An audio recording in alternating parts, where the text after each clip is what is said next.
अध्याय 39 सुंदरता के माध्यम से दुनिया को जीते। यह आश्चर्यजनक है, लुसियाना ने दुनिया जीतने की मेरी आकांक्षा की सराहना करते हुए उत्तर दिया। क्या ये बात है? मैंने इस पर विचार विमर्श करने में बहुत समय बिताया, लेकिन उसने ऐसा व्यवहार किया जैसे वह 6 साल के बच्चे के काल्पनिक दिवास्वप्न सुन रही हो। खैर, ये सच था कि मैं केवल 6 साल का था। लुसियाना की उदासीन प्रतिक्रिया से असंतुष्ट होकर मैंने अन्य लोगों के सामने अपनी महत्वाकांक्षाओं की घोषणा करना शुरू कर दिया और कहा, क्या आप जानते हैं कि मेरा सपना दुनिया को जीतना है? मेरे प्रश्न पर मेरी नौकरानियां हंसने लगीं। ओह, यह आपके लिए आसान होगा। आप ये पहले ही कर चुके हैं। ये सही है, आपकी सुंदरता के साथ। उनकी प्रतिक्रियाओं ने मुझे निःशब्द कर दिया। मैं सचमुच ये करूंगा। ये बहुत अनुचित था। कोई मेरी बातों को गंभीरता से क्यों नहीं ले रहा था?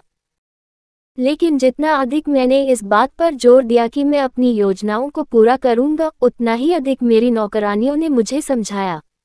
हाँ, बेशक, हमारी राजकुमारी दुनिया जीत सकती है। हम आपकी मदद करेंगे। ये सही है, बस हमें बताएं कि क्या करना है।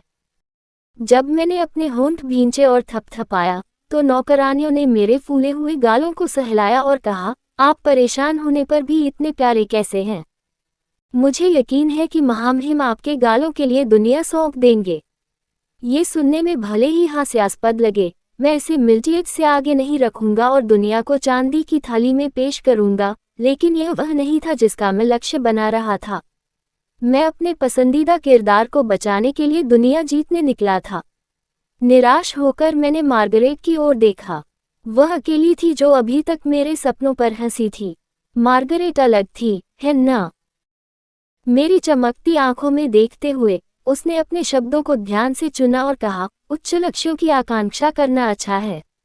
ओह, कैसे दुनिया ने मुझे छोड़ दिया था। लुडविग की प्रतिक्रिया नौकरानियों की तुलना में थोड़ी ही बेहतर थी। जब मैंने उसे अपनी योजनाएं बताईं, तो वह अचानक अपने हाथों में पवित्र तलवार लेकर खड़ा हो गया और घोषणा की कि उसे और अधिक प्रशिक्षण लेना होगा। जब मैंने पूछा कि क्यों, तो उन्होंने बताया, यदि आप युद्ध चाहते हैं, तो मुझे आपको जीत दिलानी होगी। इसे रोके, मैं बड़बड़ाया। यहाँ तक कि उनका जवाब भी निराशाजनक था। क्या वह भी मेरे साथ खिलवाड़ कर रहा था? इस बीच मुझे जो कहना था उसे सुनने के बाद मिल्टियट्स की प्रतिक्रिया का पैमाना जबरदस्त था। मुझे अपनी विजय कहाँ से शुरू करनी चाहिए? उसने पूछा। बस एक मिनट रुकिए, मुझे निश्चित रूप से नहीं चाहिए था कि वह मेरे लिए ऐसा करे।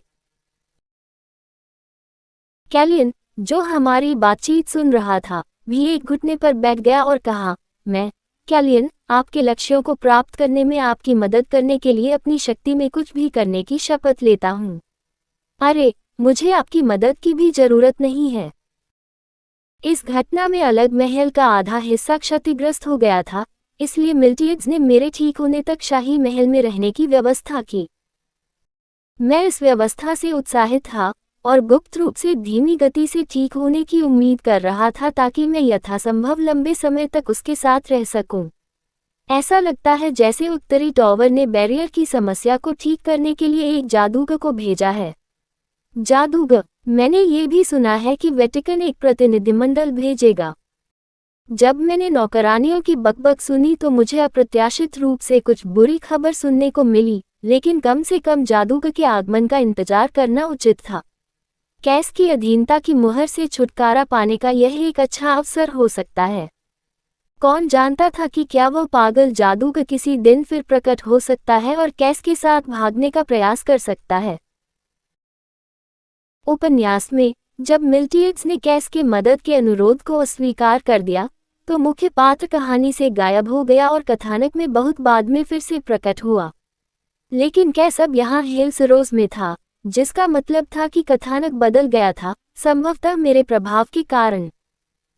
चूंकि मुझे यकीन नहीं हो रहा था कि जादूगर कब और कहाँ फिर से प्रकट हो सकता है, इसलिए मैं हाथ पर हाथ धरे बैठे नहीं रह सकता था और कम से कम कुछ निवारक उपाय किए बिना कैस को ले जाने नहीं दे सकता था। एजेंडे में पहला आइटम ऐसा कुछ दोबारा होने से पहले कैस की अधीनता की मुहर को हटाने का तरीका ढूंढना था। फिर भी ये कहना जितना आसान था, करना उतना आसान नहीं। कैस को जो कठिनाइयां सहनी पड़ी, उन पर मुझे दया आई। यही कारण है कि मुख्य पुरुष वही है जो वह है। नायक के रूप में उसे स्वाभाविक रूप से अनगिनत बाधाओं का सामना करना पड़ा है। कम से कम मैं तो उसकी सुरक्षा का रास्ता ढूंढने में मदद कर सकता था। कितना परेशान करने वाला, उसे एक खुशहाल जिंदगी देने की मेरी योजना।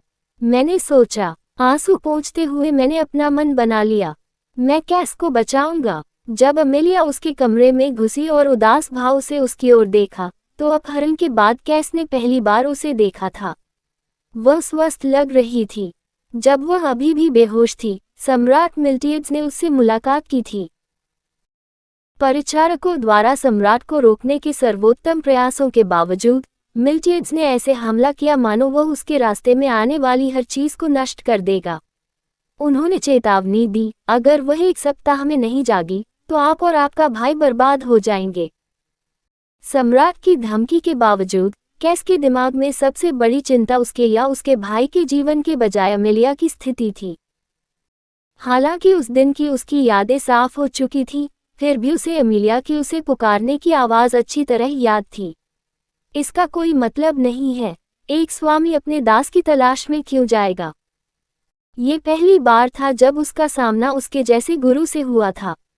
कैस, एक मधुर आवाज ने उसकी चिंता को तोड़ दिया और उसने ऊपर देखा। उन्होंने ऐसे फूल देखे जो केवल उन्हीं लोगों की आंखों में खिलते थे जिनके पास प्रबल दैवीय शक्ति थी। जब भी वह इन आंखों की एक झलक पाता, तो उसे अपने भीतर के विचारों को प्रकट करने की इच्छा होती। वस्तुतः वह इसी क्षण ऐसा करना चाहता था। कैस, आवाज दोहराई गई, क्या आप मजबूत बनना चाहते हैं? उसे उसके सवाल का जवाब देना मुश्किल हो गया। मैं तुम्हें मजबूत बनाऊंगी, अमेलिया ने जारी रखा, जैसे कि उसके दिमाग को पढ़ रहा हो।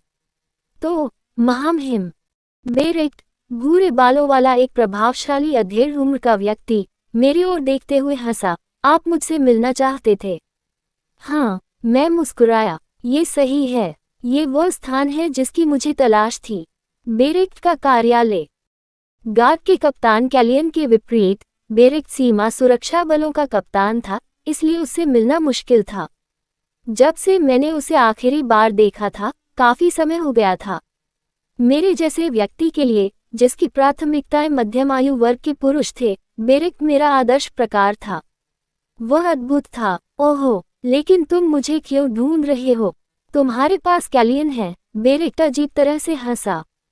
मैंने उदास भाव से उसकी ओर देखा और पूछा, क्या मैं तुम्हें परेशान करता हूँ? नहीं, बिल्कुल नहीं, सचमुच। मैंने सुना है आप अजनबियों से शर्माते हैं। जी हाँ, मैं जोर जोर से सिर हिलाते हुए तेजी से हंसा और हड़बड़ा गया। ये सिर्फ इतना है कि तुम अजनबी नहीं हो, बेरेक्ट। मैं तुम्हें पसंद करता हूँ। मैंने अपनी पलकों के नीचे से उसकी ओर देखा और ये देखने का इंतजार किया कि वह कैसी प्रतिक्रिया देगा। क्या वह मुझे दूर धकेलने वाला था? जब बेरेक्ट ने जवाब में दिल खोलकर हंसी उड़ाई, तो मैं और भी अधिक मुस्कुराया, जैसे कि उसके साथ खेल रहा हो। मैं एक प्यारी लड़की थी, है ना? हो, मैं देख सकता हूँ कि महामहिम आप पर क्यों मोहित हो गए हैं, बेरेक्ट ने मुस्कुराते हुए दयालु दादाजी के अंदाज में कहा। ऐसा इसलिए है क्योंकि मैं सबसे महान हूँ। लेकिन तुम मुझसे क्यों मिलना चाहते थे? आखिरकार हम मुद्दे पर पहुंच रहे थे। मैं जो चाहता हूँ वह है। मैंने सीधे बेरेक्ट की आंखों में देखा और जो कुछ भी घटित हुआ था उसे दोहराना शुरू कर दिया।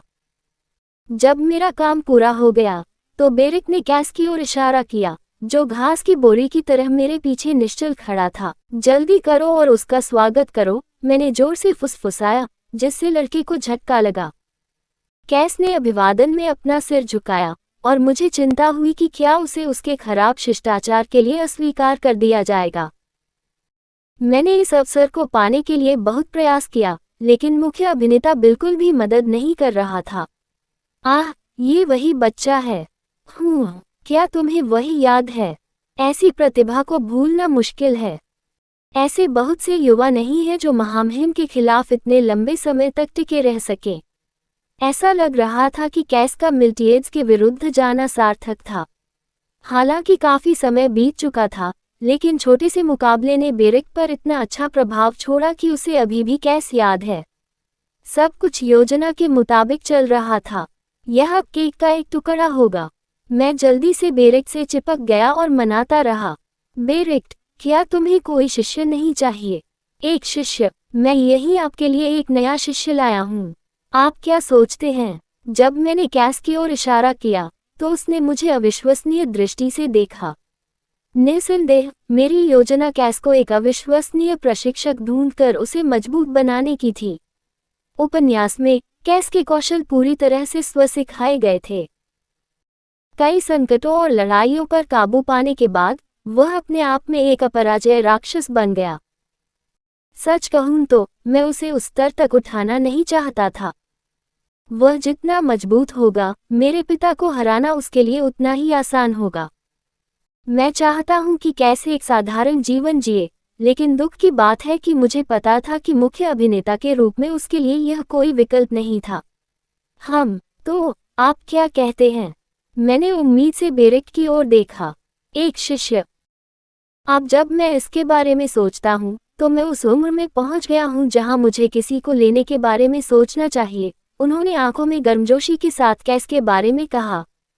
हाँ, आप सही उम्र में हैं, लेकिन आप अभी तक सेवानिवृत्त नहीं हो सकते। उसकी प्रशंसा करते समय मैंने इस बात पर जोर देना सुनिश्चित किया कि वह नहीं जा सकता। ऐसा कोई रास्ता नहीं था जिससे मैं 4 शूरवीरों में से किसी को भी जाने की अनुमति दे सकूं। हो, क्या महामहिम पहले से ही मेरी सेवानिवृत्ति को रोकने की कोशिश कर रहे हैं? बेशक, आप बहुत सुंदर और मजबूत हैं। आपको लंबे समय तक मेरे पिता की सेवा करनी होगी, मैंने जवाब दिया। आखिरकार, बेरिक से बेहतर व्यक्तित्व किसी का नहीं था। आपको वास्तव में महामहिम को पसंद करना चाहिए, बेरिक ने हंसते हुए कहा। बेशक मैं इस दुनिया में सभी लोगों में से शायद मैं ही वह व्यक्ति था जो अपने पिता से सबसे अधिक प्यार करता था। इसलिए मुझे किसी भी कीमत पर कैस को बेरिक को बेचना पड़ा। मैंने अपनी सबसे अच्छी टेलीमार्केटर आवाज़ पेश की और कैस की सभी सकारात्मकताओं का बखान किया। तो आप एक ताज़ा, स्वस्थ, प्रतिभाशाली शिष्य के बारे में कैसा महसूस करते हैं जो तेजी से सीखता है? यह आपके लिए एकमात्र मौका है, आप जानते हैं। कहानी खत्म, अलविदा।